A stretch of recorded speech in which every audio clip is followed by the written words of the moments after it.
Bom dia, alunos do sétimo ano. Vamos dar início a mais uma aula. Hoje, pessoal, a gente vai tratar da unidade 1 do livro 3, no qual a gente está falando sobre a formação dos Estados modernos europeus. Se nós pararmos para refletirmos, ao longo das nossas aulas, nós estamos estudando aquilo que vai fazer com que surja, com que forme esses Estados modernos europeus, né? Nós começamos lá na Idade Média, começamos no início da Idade Média, fomos até o final da Idade Média, estudando várias transformações que ocorreram nesse período, caracterizando esse período. Nesse período, a gente pode dizer de forma geral que o rei ele não tinha um poder absoluto. Por quê? Porque o que dominava a igreja tinha muito poder. Né? A igreja tinha mais poder do que propriamente o rei. E a gente tinha também o feudalismo. Nesse sistema feudal, quem tinha muito poder eram os senhores feudais. Então o poder estava muito dividido entre os senhores feudais, entre o rei. Então havia muita divisão de poderes. Ou seja, não havia uma centralização do poder, não havia um Estado central, não existia a figura que o rei fosse poderoso de fato, que ele viesse a ser poderoso, tal como vai acontecendo ao longo desse processo. Nós vimos também, com a decadência da Idade Média, vai surgir uma nova classe social, que é a burguesia. A burguesia é a classe social que surge a partir do comércio. Então, no momento em que a Europa ela tinha como principal fonte de econômica o sistema feudal, onde as pessoas trabalhavam dentro dessas terras, vocês viram também que esses trabalhos, as pessoas comuns pagavam muitos impostos, os camponeses. Tinham imposto para tudo. E utilizavam-se as terras dos senhores feudais. Né? E essas terras, para trabalhar nessas terras, eram descontados impostos, enfim, a gente viu tudo isso surgir. No final disso, a gente viu também a expansão marítima. Após a Idade Média, a gente vai ter ali a necessidade da busca de novas rotas marítimas, né? Então, Portugal e Espanha se lançam no oceano, se lançam em alto mar, em busca de rotas comerciais, em busca de aventura, e acabam chegando na América. Né? Isso se dá ali, a descoberta da América. Né?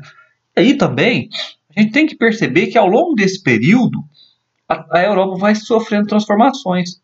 A burguesia que começa a crescer, ela começa a ter o quê? Dinheiro. Ela começa a ter dinheiro. E como ela começa a ter dinheiro, ela começa a querer participar do cenário político. A gente viu também que a Igreja Católica ela vai passar por uma fase de transição, ela vai ser questionada. A gente viu a reforma religiosa com o surgimento de novas igrejas, a Igreja Anglicana, a Igreja Luterana, o Calvinismo. Todas essas questões vão fragmentando o poder da Igreja. A Igreja, para se manter no poder, ela faz uma reforma nela, né? E passa a ter a utilizar a língua nativa para transmitir os cultos religiosos.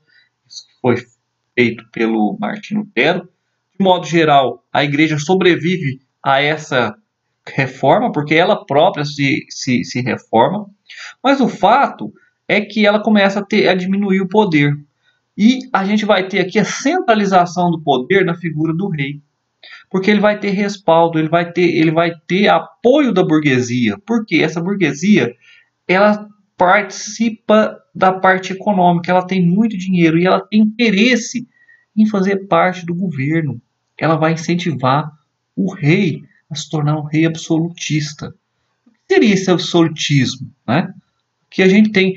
O absolutismo foi a forma monárquica adotada como regra pelos reis europeus entre os séculos XVI e XVIII. E esse período a gente chama historicamente de Idade Moderna. Tá? Então a gente sai da Idade Média e inicia a Idade Moderna. E aqui a gente tem os principais casos, né? Portugal, 1385, a partir de uma revolução.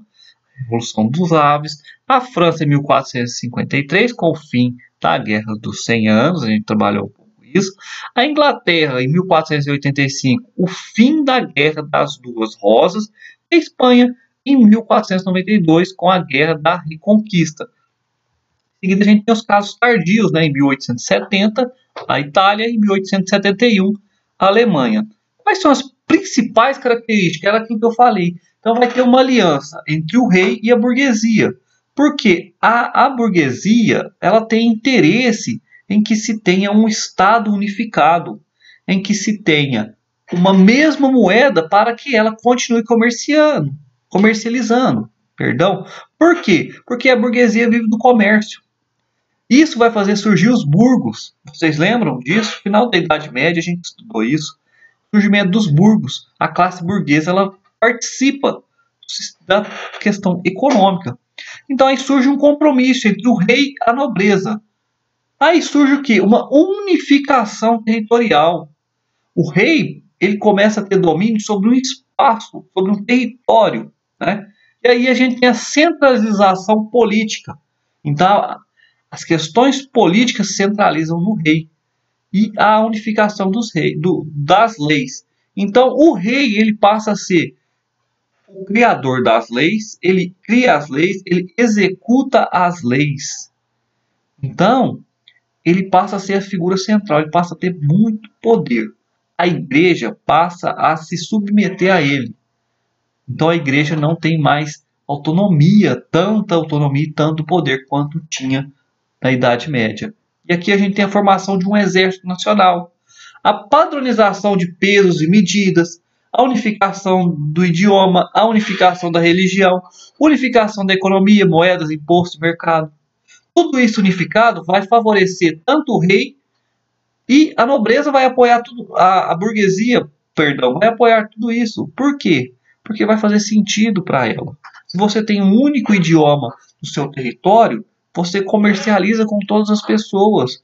É mais fácil você divulgar seu produto, é mais fácil você comercializar, você ter uma unificação, uma unidade econômica, impostos, a padronização do peso. Você sabe o peso, o quilo, tudo você sabe.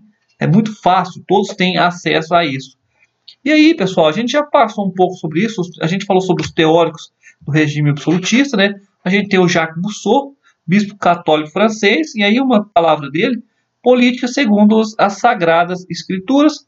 A gente tem aqui uma figura muito importante desse período, que é Nicolau Maquiavel, que ele escreve O Príncipe. Esse príncipe ele vai questionar o que faz a pessoa, um rei, um líder. Ele deve ser amado ou ele deve ser temido? Ele vai discutir essas questões. Como que se deve fazer um rei? Como que um rei deve se portar após a conquista de um território? Porque a gente tem que pensar como se dá a expansão desses territórios, não é verdade?